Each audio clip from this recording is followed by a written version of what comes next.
kita telah belajar dari video-video sebelumnya bahwa ilmu pengetahuan dan peradaban sebenarnya terbentuk karena pertarungan-pertarungan pemikiran, ya. Jadi ide-ide yang bertabrakan, perdebatan-perdebatan sengit, itulah yang membuat peradaban maju atau kualitas berpikir maju, ya. Misalnya pertentangan antara katakanlah para filsuf materialis dengan metafisika.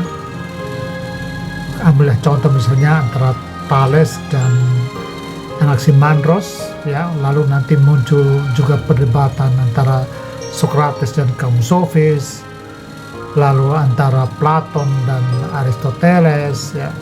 Sebelumnya Parmenides dan Herakleitos, lalu muncul sampai ke empirisme dan rasionalisme, dan sekarang kita masuk ke satu pemikiran filsafat dari Immanuel Kant yang berusaha untuk mendamaikan atau mencari sintesa antara pertentangan rasionalisme dan empirisme, ya.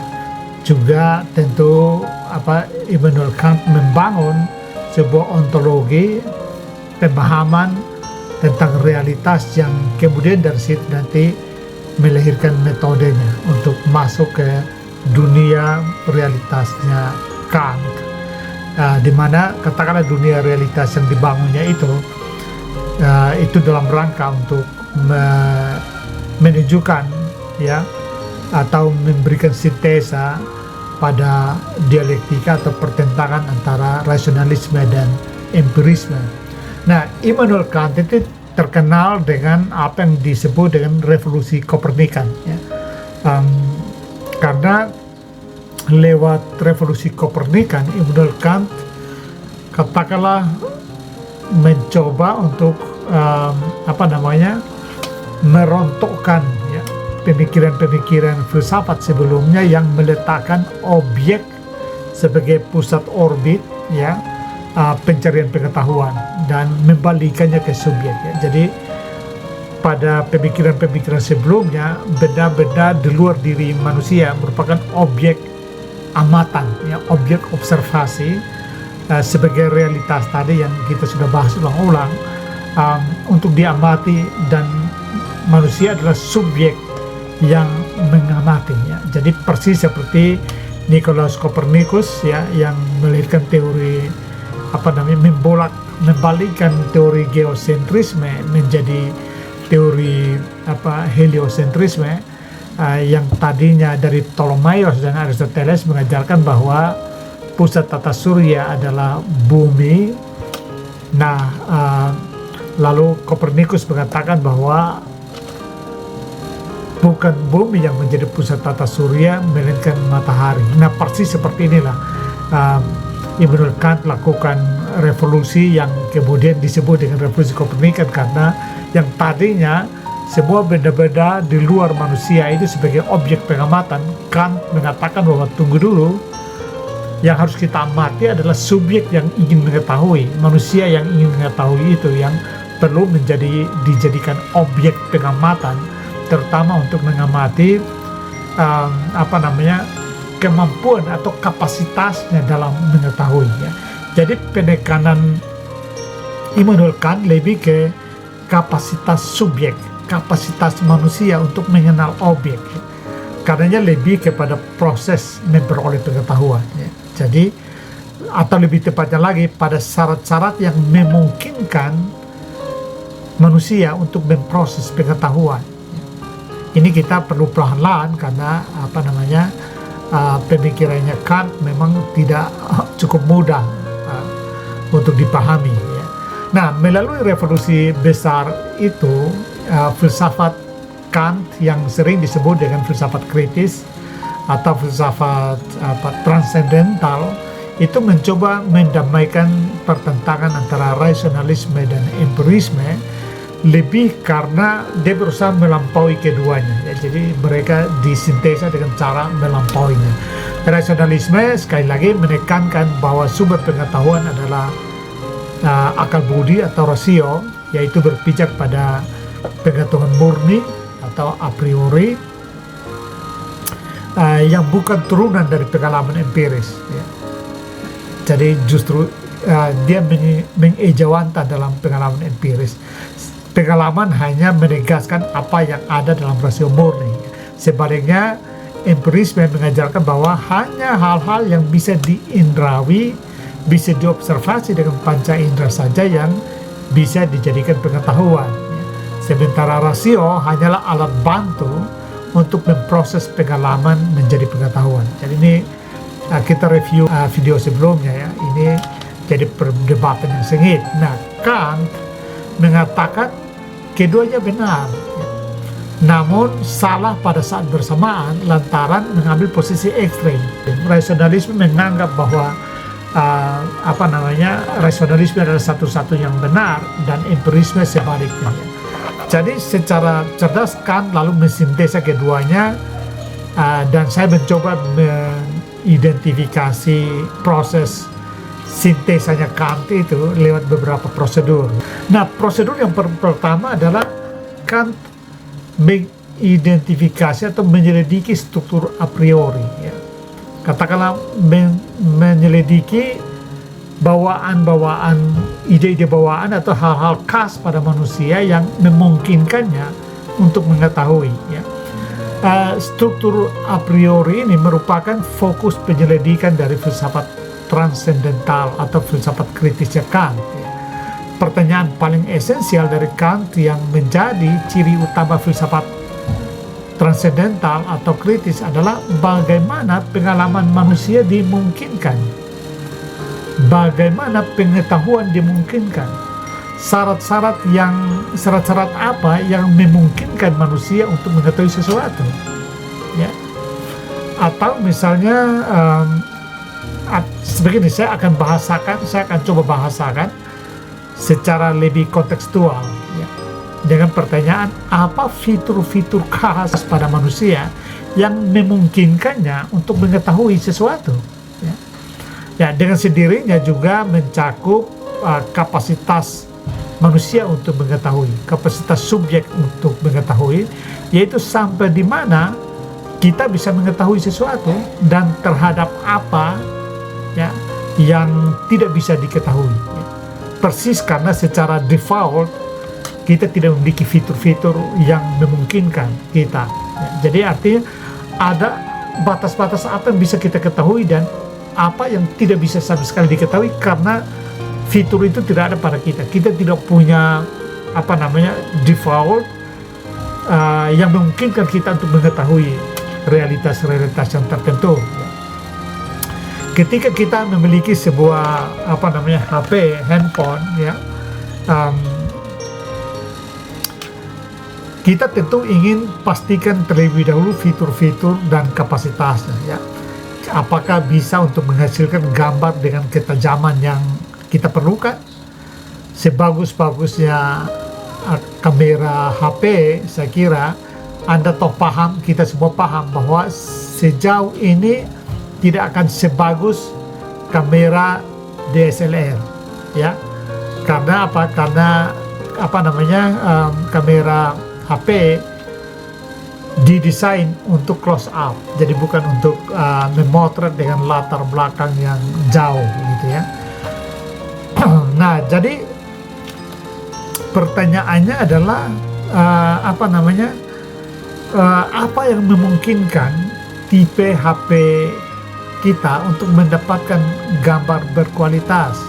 Apakah kapasitas menyimpan datanya cukup, ya, untuk banyak video, banyak streaming berjam-jam misalnya. Jadi ini mengetahui default atau fitur-fitur bawaan dari HP yang kita akan beli, ya. Selalu ada batasan-batasannya, ya, yang menjadi bawaan khas dari sebuah HP, ya. Bila HP kita katakanlah bukan tipe smartphone misalnya, ya, bahkan tidak bisa touchscreen, ya. Jadi kita harus ketik secara manual, ya. Bahkan HP dulu belum bisa bersuah foto, ya. Kapasitasnya tidak memungkinkan untuk buat memotret ya. Dengan mengetahui fitur-fitur dan kapasitasnya, Anda bisa pastikan apa yang dapat dilakukan oleh HP Anda dan apa yang tidak, begitu ya. HP-HP yang di daerah-daerah yang katakanlah belum ada internet, tentu saja mereka tidak butuh HP yang punya fitur untuk menangkap sinyal internet, karena memang internet belum ada misalnya ya. Paling ya untuk SMS-an gitu ya. Jadi ini default dari HP. Nah, demikianlah gambaran bagaimana Kant memperlakukan manusia atau subjek ya, sejauh apa manusia bisa mengetahui ya, apa yang memungkinkannya, atau apa saja spek pada manusia yang memungkinkannya untuk mengetahui sesuatu dan tidak bisa mengetahui sesuatu yang lain ya. Kant tiba pada kesimpulan bahwa manusia dimungkinkan mengetahui oleh adanya struktur a priori ya, sebagai default atau fitur-fitur khas yang melekat padanya.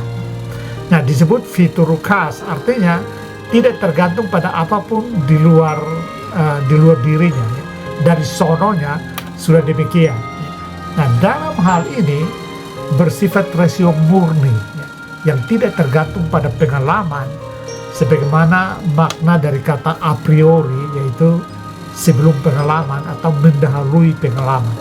Jadi benar-benar barang khas bawaan kita dari sononya yang memungkinkan dia untuk menangkap atau memahami sesuatu. Nah, dalam penyelidikannya terhadap struktur a priori, Kant simpulkan 3 hal ya. Yang pertama, ruang dan waktu itu sebagai bawaan manusia ya.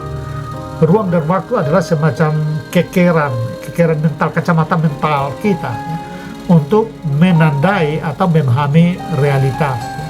Nah, berbeda dengan sains misalnya yang memahami ruang waktu itu sebagai objek penyelidikan, katakanlah fisika ya, memahami ruang waktu sebagai objek penyelidikan. Kant meyakini bahwa ruang waktu itu tidak berada di luar subjek, tapi dia adalah barang bawaan, default bawaan dari manusia ya, yang inheren di dalam manusia ya, sebagai bagian dari struktur a priori yang memungkinkannya untuk memaknai pengalaman ya, untuk memahami pengalaman-pengalaman konkret ya. Nanti kita akan perlahan-lahan ya untuk bisa dipahami dengan baik. Nah, ini dimaknai dalam ruang misalnya ya, terlihat pada konsep seperti sebelah sini, sebelah sana, besar, kecil, kiri, atas, bawah, jauh, dekat, rendah, tinggi, ya, berat dan seterusnya. Itu adalah struktur-struktur ruang. Jadi frasa-frasa tersebut merupakan atribut khas dari ruang yang melekat pada kita sebagai default kita untuk kita memahami atau memaknai realitas, memaknai pengalaman ya, dan mengkategorikannya ya. Sementara fitur waktu itu memungkinkan manusia untuk mengkategori atau memaknai perubahan ya, pengamatan dalam sebutan-sebutan seperti dahulu, sekarang, nanti, belakangan, awal, akhir ya, tetap, berubah, gerak, cepat, lambat. Itu semua adalah fitur-fitur waktu ya. Jadi sekali lagi, ruang dan waktu itu adalah bawaan default pada manusia untuk memahami realitas. Ketika kita melihat sesuatu lalu kita bilang, oh barang ini sudah tua, oh barang ini umurnya sudah lama ya. Atau barang itu terletak di sini, terletak di atas atau di bawah dan macam-macam. Itu kan fitur ruang dan waktu yang memungkinkan kita untuk menandai atau menyebutkan atau memaknai pengamatan kita atau pengalaman-pengamatan kita. Jadi apapun yang diamati oleh subjek atau oleh manusia dapat dimaknai dalam tuntunan fitur ruang dan waktu ya. Kant explains we are just experiencing the appearance of an object. What we cognize is not what actually exists outside of our minds. Let's use this example. I am looking at a carrot on a plate on a table. Now, as I look at these objects, my mind is creating their color, the taste, the smells, etc., etc. But what I am also perceiving is that these objects are occupying a portion of space and are existing throughout time. These objects are spatial temporal, or at least that is how I am cognizing them. So, what is actually happening? My mind is getting the raw data of these objects, as Kant would say, from the things in themselves, as they exist in the external world that has no space or time. As the data goes through the lens of my mind, my intuitions organizes this data so I can, as Kant describes, intuit them. Basically, my mind orders this data for me into a spatial temporal format so I can understand it.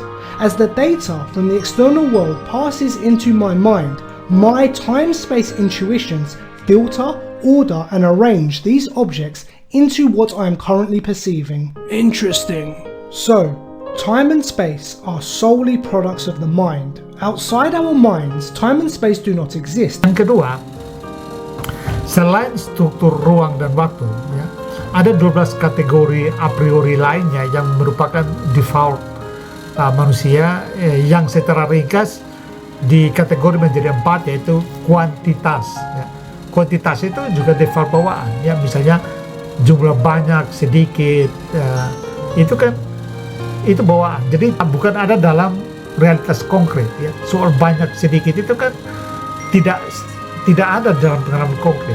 Itu ketika kita melihat benda-benda konkret baru kita kategorisasi sebagai banyak atau sedikit. Jadi banyak sedikit itu bukan sesuatu yang bisa diamati secara konkret, mereka dia merupakan fitur, ya, metafisik, ya, prinsip-prinsip metafisik yang melekat pada kita sebagai default untuk kita menamai realitas sebagai katakanlah banyak, sedikit, berlebihan dan macam-macam. Itu namanya fitur kualitas, ya. Termasuk kesatuan, semua itu semua fitur-fitur kualitas. Dan yang kedua, kuantitas, ya. Dan yang kedua adalah kualitas. Kualitas adalah default lain yang ada pada manusia, itu yang berkaitan dengan misalnya realitas, negasi, terbatas, itu kan kualitas, ya. Nanti kita tambah lagi misalnya cantik, tak cantik, bagus, tak bagus, ya. Itu kan fitur kualitas, ya. Jadi sekali lagi kualitas itu tidak ada dalam pengamatan, mereka itu fitur bawaan, prinsip-prinsip metafisik yang membantu kita untuk memaknai realitas, ya. Lalu yang berikut adalah selain kuantitas dan kualitas ada relasi, ada keterhubungan, ya. Itu mencakup misalnya inheren, termasuk kausalitas, ya. Sebab akibat ini ada dalam relasi, ya, fitur relasi, ya. Jadi kalau di video sebelumnya ketika membahas tentang David Hume, empirisme yang mengatakan bahwa kausalitas itu tidak bisa diamati sehingga tidak ada, maka Kant dengan belajar dari David Hume, dia mengatakan bahwa benar kausalitas itu tidak bisa diamati di dunia konkret, tetapi kausalitas itu adalah bawaan atau defaultnya manusia yang memungkinkannya untuk memaknai realitas, ya. Jadi ketika melihat realitas, lalu dengan fitur bawaan itu dia bisa mengatakan bahwa ini disebabkan oleh ini, ya. Jadi menurut Kant betul tidak bisa diamati, namun disimpulkan berdasarkan fitur-fitur bawaan yang ada pada manusia. Dan yang terakhir, kategori terakhir adalah modality, ya. Modality itu mencakup kemungkinan dan ketidakmungkinan, ya. Ada, tiada, niscaya dan kebetulan. Itu adalah fitur-fitur modalitas, ya, yang tidak ada dalam dunia pengalaman, tetapi dia melekat pada sini untuk kita bisa memaknai dan menamai pengalaman sebagai ada atau tidak ada, niscaya atau kebetulan, mungkin atau tidak mungkin, ya. Nah, jadi dengan membuat struktur a priori seperti ini, maka manusia ketika mengobservasi benda-benda konkret di sekitarnya, dia bisa memaknainya dengan baik, ya. Nah, yang ketiga, ya, ini prosedur yang terakhir ini cukup problematis. Dia sebut dengan ego transenden, ya. Itu merupakan syarat tertinggi yang memungkinkan pengetahuan dirangkum dan disintesakan, ya. Katakanlah dimaknai, ya. Nah, pada ego transendental ini terdapat kategori kesatuan, misalnya kadang kan mensinergikan atau mensintesakan, menyatukan sebenarnya, yang berfungsi untuk menyatukan dan mensintesakan berbagai pengetahuan. Intuisi itu juga masuk di situ dan sejenisnya ke tingkat yang lebih tinggi, ya. Jadi sintesa itu lebih tinggi, yaitu yang transenden, ke tingkat yang melampaui, ya, yang disebut dengan transendental itu, ya. Nah, di sini peran subjek, peran saya, ya, ego transendental atau disebut dengan saya berpikir, ya, ini dari Descartes, ya. Ingat cogito ergo sum yang sudah dijelaskan di video sebelumnya, ya, lebih utama, ya. Jadi kesadaran atau saya berpikir ego transendental itu sebagai yang lebih utama, tapi bukan fungsi kesatuan yang merupakan bagian dari 12 kategori a priori, ya. Karena kesatuan kan bagian dari default atau a priori kategori a priori, ya. Nah, sekarang coba Anda bisa bayangkan bagaimana kalau tidak ada kategori ruang waktu.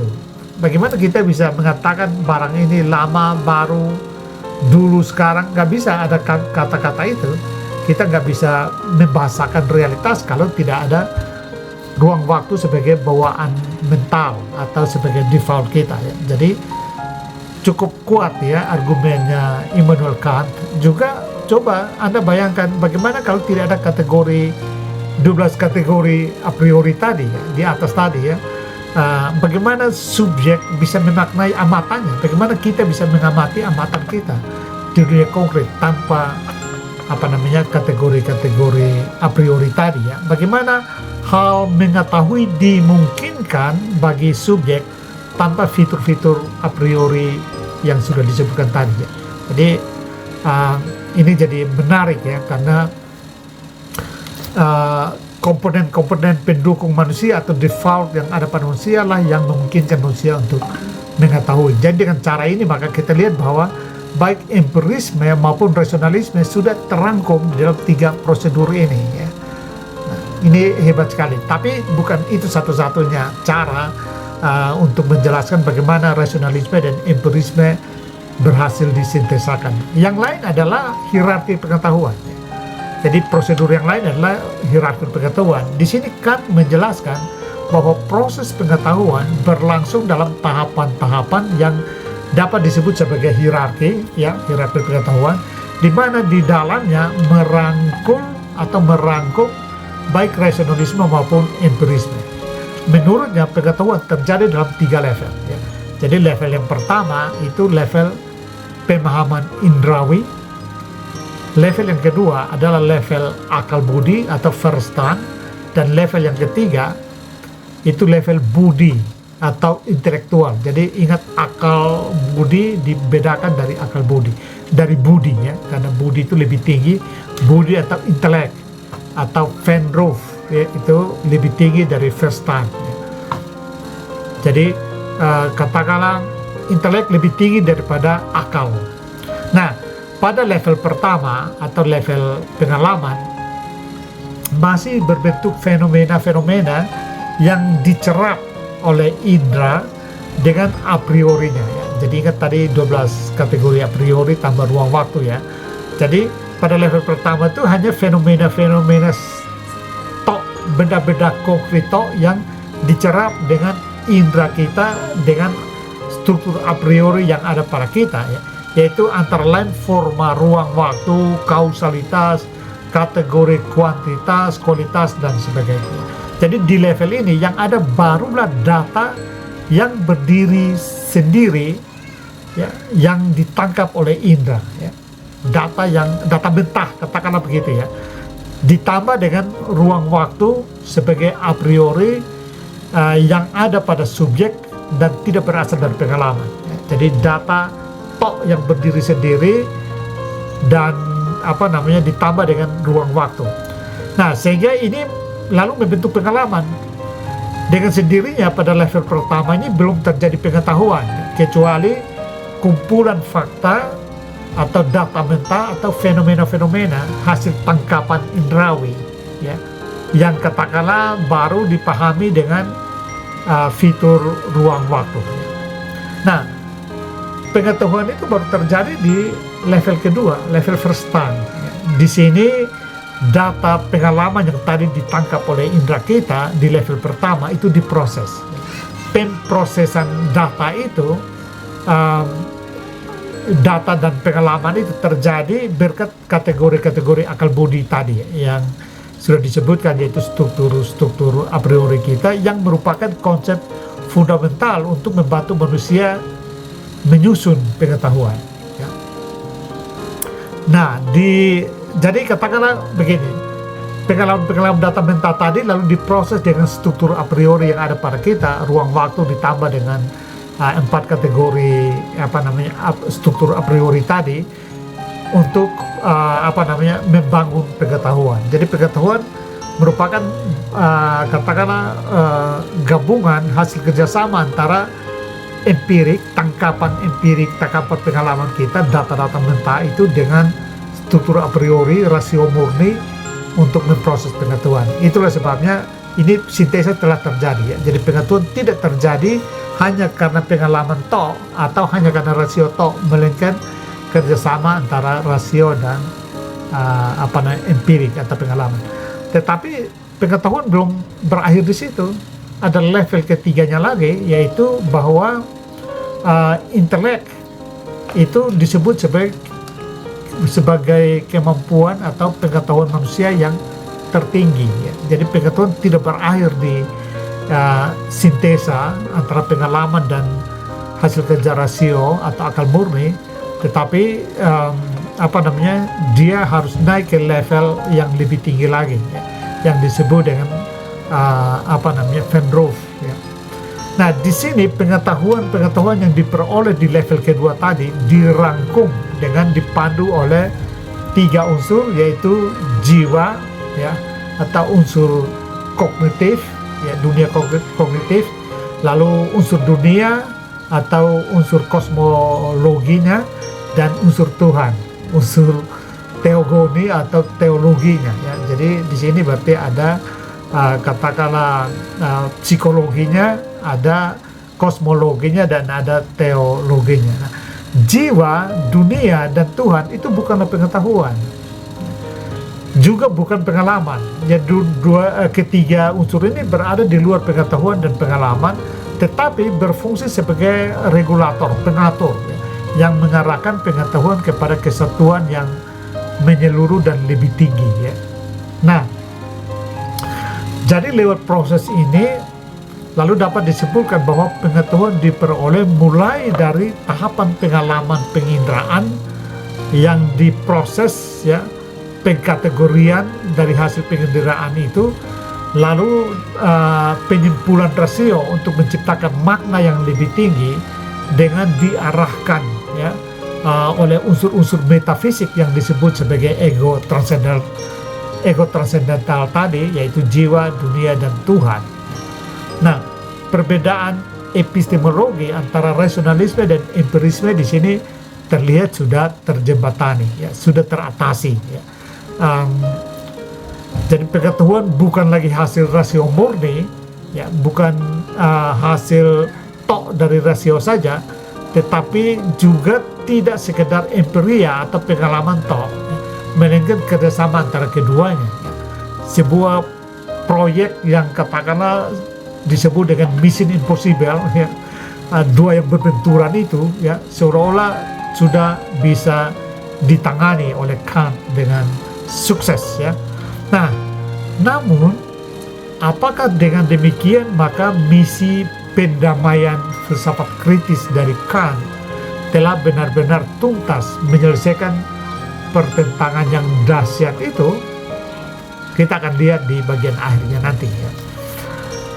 Yang berikut adalah kita lihat peta realitas, ya. Jadi katakanlah Kant salah satu prosedur lain untuk menunjukkan atau mendamaikan, mensintesa empirisme dan rasionalisme adalah dengan membuat peta realitas.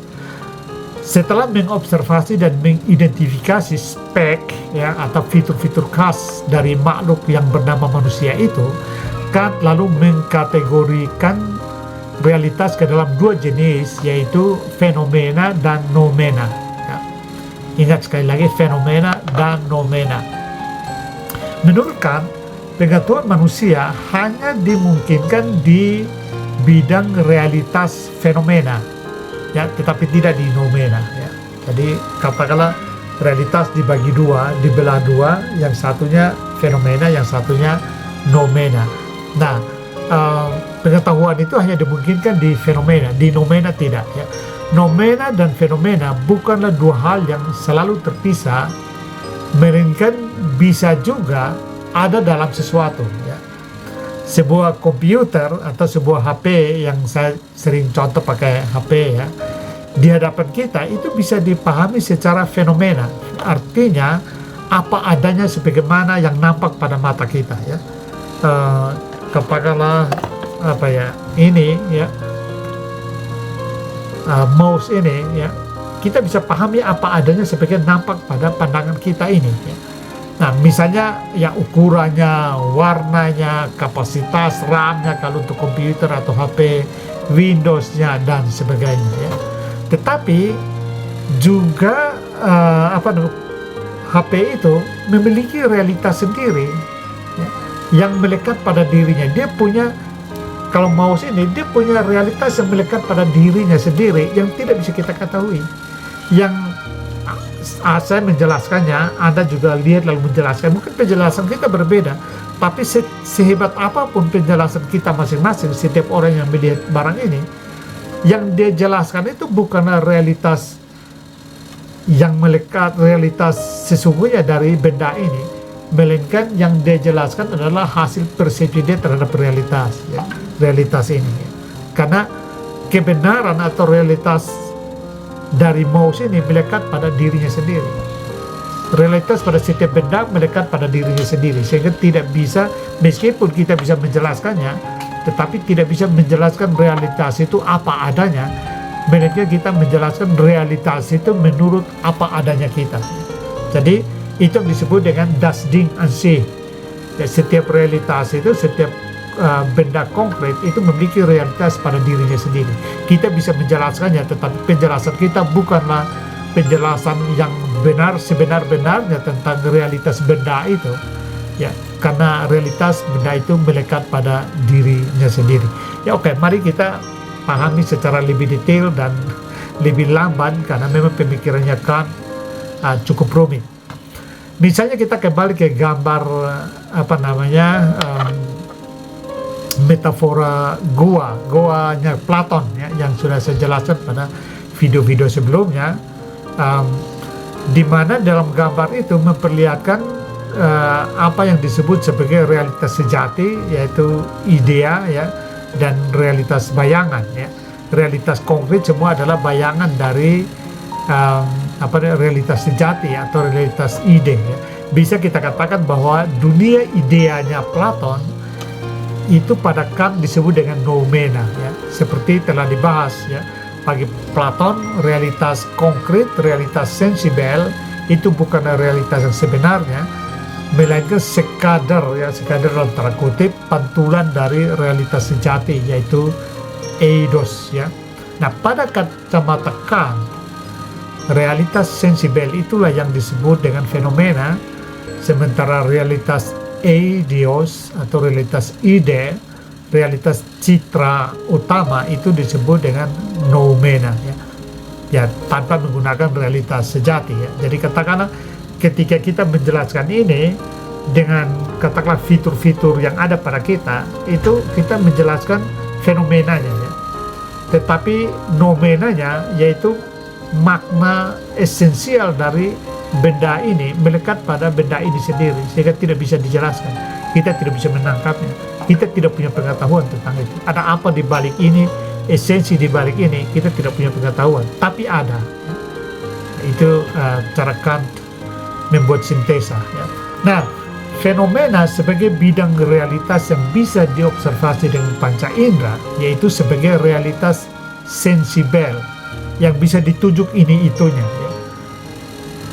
Realitas konkret yang bisa kita tangkap dengan panca indera. Apapun yang bisa kita amati dan tangkap dengan panca indera, kita namai atau Kant namai dengan fenomena, ya. Nah, dari asal katanya, fenomena artinya penampakan, ya, atau penampilan, ya. Jadi realitas fenomena artinya realitas yang nampak, yang terlihat, atau yang tampil, yang bisa ditangkap, diobservasi dengan panca indera kita, ya. Fenomena adalah hal-hal yang dapat ditemukan, ya, menjadi demikian adanya, dengan kata lain yang masuk dalam hubungan kausal, ya, dengan diri dan dengan pengalaman kita. Nah, itu adalah fenomena. Ingat, seperti sudah dijelaskan, kausalitas bersifat a priori, ya, jadi bukan pengamatan empirik. Dan tipe relasi di di kategori a priorinya Kant, ya. Karenanya kausalitas itu menghubungkan kita dengan pengalaman atau dengan apapun yang nampak pada kita, ya. Itulah fenomena. Jadi lewat fenomena dengan a priori kausalitas, default kausalitas, kita bisa memaknai sesuatu. Nah, sementara itu noumena itu merupakan area realitas yang berada di luar batas kapasitas manusia untuk mengetahuinya, ya. Manusia tidak punya fitur-fitur untuk mengaksesnya, ya. Sebagaimana memaksakan misalnya memotret dengan HP yang bukan smartphone, atau katakanlah HP yang buatan tahun 90-an, ya. HP mula-mula, ya, HP 90-an yang saya sempat pegang itu, ya,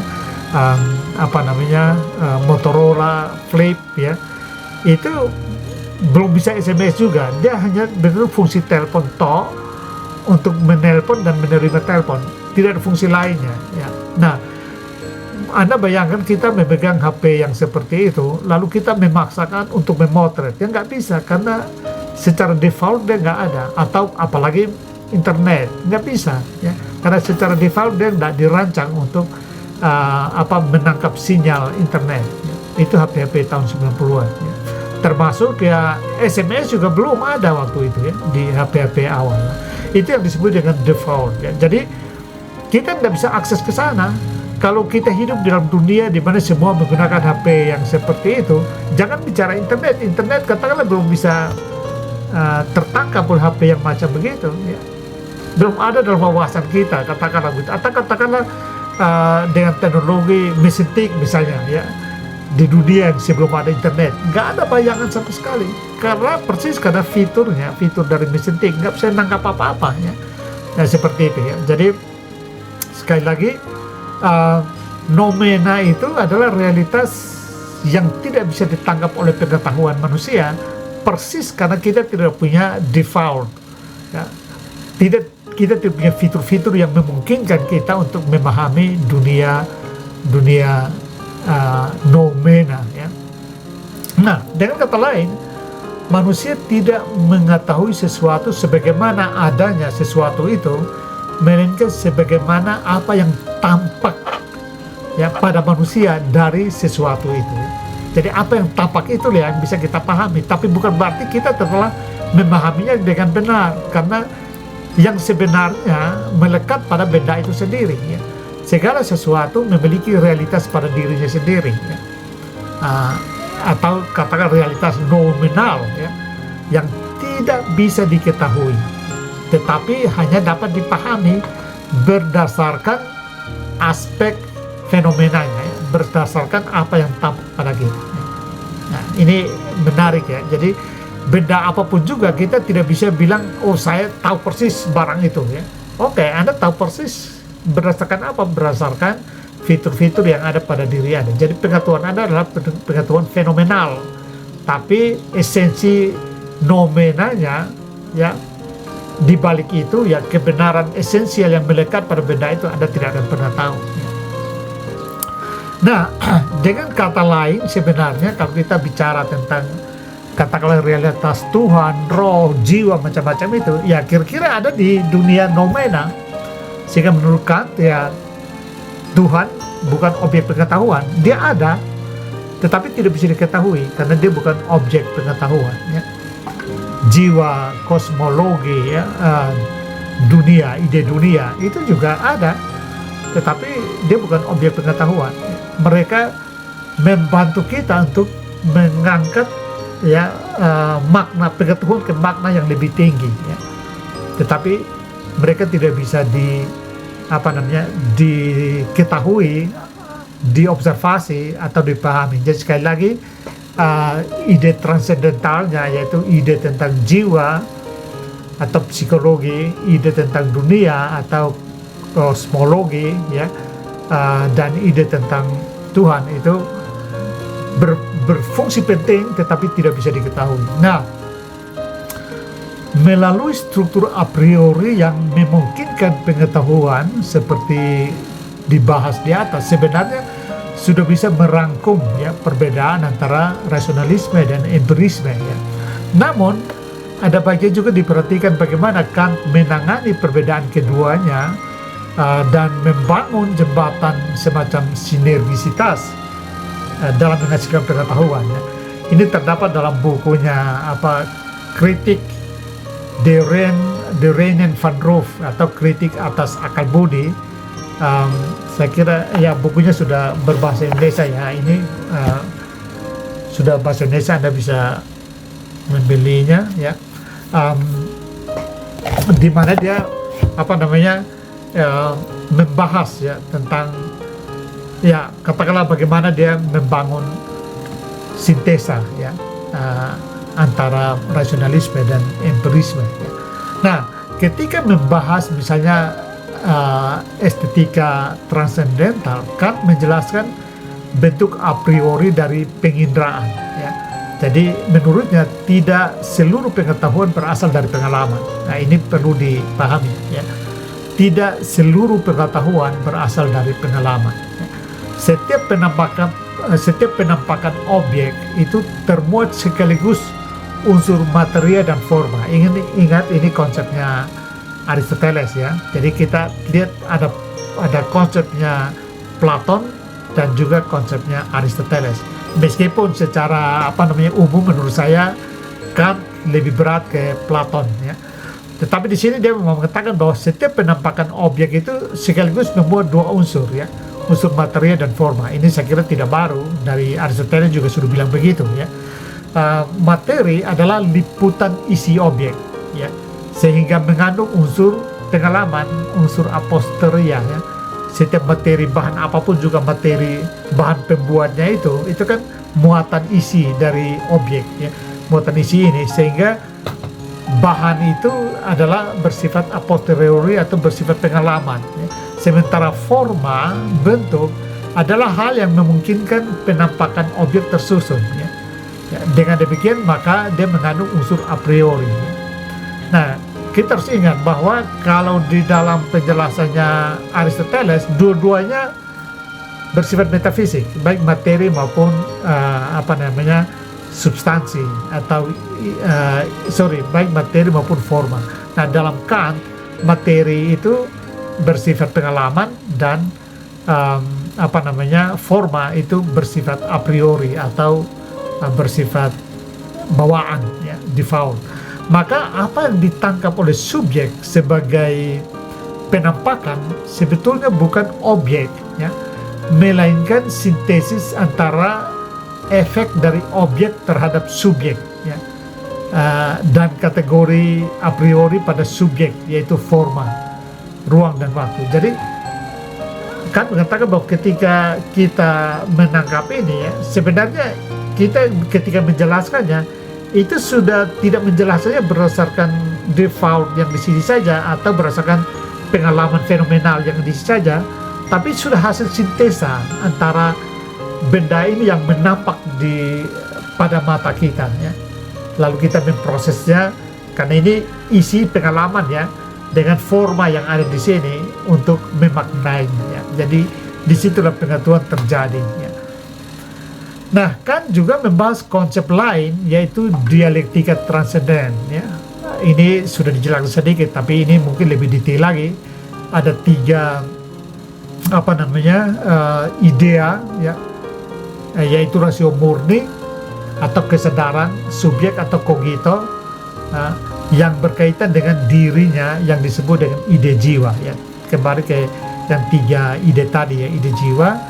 Kemudian ada hubungan-hubungan kausal dalam penampakan objek ya, yang disebut juga dengan ide kosmos atau ide dunia.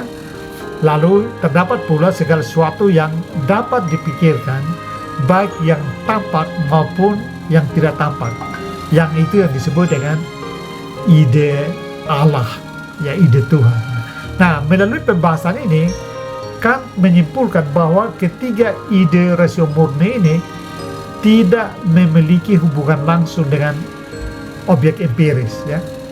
Maka tidak dapat dijadikan sebagai objek pengetahuan. Jadi sekali lagi, jiwa, dunia, dan Tuhan, ide jiwa, ide dunia, dan ide Tuhan itu bukan objek pengetahuan, tidak bisa dijadikan sebagai dasar pengetahuan. Artinya ketiganya itu tidak dapat diketahui, ya. Tapi dia harus diandaikan ada, ya. Katakanlah misalnya dalam pengamatan Kant, berada di luar fitur-fitur khas manusia sehingga tidak memungkinkan pengetahuan. Ketiganya itu tidak mampu, fitur-fitur khas manusia tidak punya kemampuan untuk mengakses realitas dari ketiganya itu, ya. Namun harus diandaikan keberadaannya agar pengetahuan bisa ditransendesikan, bisa disintesiskan, ya. Karena dengan ketiga fitur ini yang bukan fitur bawaan, ya, fitur metafisik ini, manusia bisa memaknai realitas, ya, bisa memaknai pengetahuan. Ya, tanpa itu kita tidak bisa membuat sintesa terhadap pengetahuan, tidak bisa melampaui realitas-realitas pengamatan, ya. Nah, jadi di sini Anda mungkin menangkap sesuatu yang jadi aneh, ya. Pengetahuan sudah dalam tanda kutip sudah capek-capek diamati oleh indera kita, lalu diproses dengan unsur kategori yang ada dalam diri kita, tetapi dia harus diregulasi, diatur untuk naik ke level yang lebih atas oleh unsur yang sama sekali tidak bisa diketahui, yang sepenuhnya metafisik, ya. Nah, ini terjadi sesuatu yang semacam inkonsistensi, ya, kontradiksi atau kemenduaan, ya. Karena bagaimana bisa pengetahuan yang sudah dimungkinkan oleh struktur a priori, namun ternyata ada unsur non a priori dan juga non pengalaman atau non a posteriori, yaitu oknum transenden atau metafisik tadi, ketiga oknum tadi yang tiba-tiba nongol dan seolah-olah ikut menentukan, bahkan berperan sangat penting dalam menentukan pengetahuan, ya.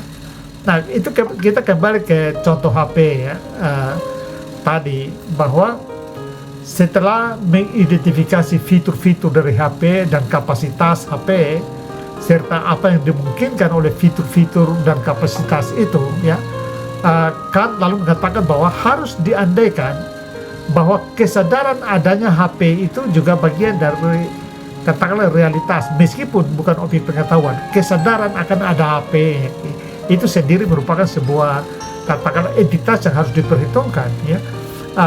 Lalu relasi-relasi di luar HP yang memungkinkan HP itu berfungsi, serta segala sesuatu di luar HP, baik yang dapat diakses maupun tidak dapat diakses, ya. Jadi misalnya, HP, lalu harus diandaikan bahwa ada fungsi-fungsi kebutuhan manusia dengan manusia yang berkomunikasi, dan inilah yang memungkinkan HP itu ada. Dia betul tidak melekat pada realitas HP, tetapi harus diandaikan ada. Kalau tidak, untuk apa HP? Kan gitu, ya. Jadi ada konkret keberadaan HP sebagai benda konkret yang merupakan hasil dari kita maknai dengan hasil dari empiria, pengalaman dan proses a priori, struktur a priori kita. Tetapi tidak hanya di situ, realitas HP itu juga tergantung dari fungsi-fungsi di luarnya, hubungan-hubungan di luarnya, ya. Dan ini walaupun tidak bisa jadi objek pengetahuan, tetapi harus diandaikan ada. Kalau tidak ada gunanya HP itu, ya. Jadi ketiga hal itu jelas bukan bagian dari fitur atau kapasitas HP, namun harus diandaikan agar HP itu dapat berfungsi ya. Jadi metafor ini mungkin tidak terlalu tepat ya, tetapi paling tidak memberikan gambaran mengapa aspek atau unsur ide jiwa Tuhan dan dunia itu harus diandaikan ada menurut Kant ya. Nah, teman-teman, apapun itu, disinilah Kant membawa kita kepada sebuah ujung yang nanti melahirkan dua aliran filsafat ya, yang mengekstrimkan ya kemenuaan pemikiran filsafat Kant sebagai katakanlah jalan baru ya, yang saling berseberangan ya. Jadi seolah-olah perkembangan filsafat itu filsafat modern berhasil dipersatukan, dirangkum, disintesa oleh Immanuel Kant, namun di ujungnya terbuka lagi jalan simpang yang tak terhindarkan ya. Jadi aliran yang pertama itu yang disebut dengan filsafat idealisme ya, lahir di Jerman dengan pencetusnya itu Fichte, kemudian ada Schelling, Hegel yang paling terkenal dan mereka lah Hegel ya, dan juga Schopenhauer ya. Nah, idealisme Jerman ini mempertahankan peranan metafisika dalam pengetahuan ya, dengan memodifikasi metafisika tradisional menjadi metafisika gaya baru ya, yaitu meninggalkan peran iman dan rasio diganti dengan rasio dan subjek absolut, atau nanti oleh Hegel disebut dengan roh absolut ya, yang mengatasi rasio individu dan menjadi inti atau hakikat dari kenyataan ya. Jadi aspek metafisik akibat kemenuaannya Kant, lalu aspek metafisiknya diambil alih oleh kaum idealis ya, idealisme Jerman, atau biasa disebut juga dengan aliran transendental ya, di Jerman ya. Nah, aliran yang kedua kebalikannya ya, lahir di Prancis, yang disebut dengan positivisme, dengan pengajarnya adalah Auguste Comte ya, dan lebih dan lebih menekankan kepada faktor pengalaman ya sebagai penentu kebenaran. Jadi pecah lagi nih ya, kembali ke ya perdebatan sebelumnya ya.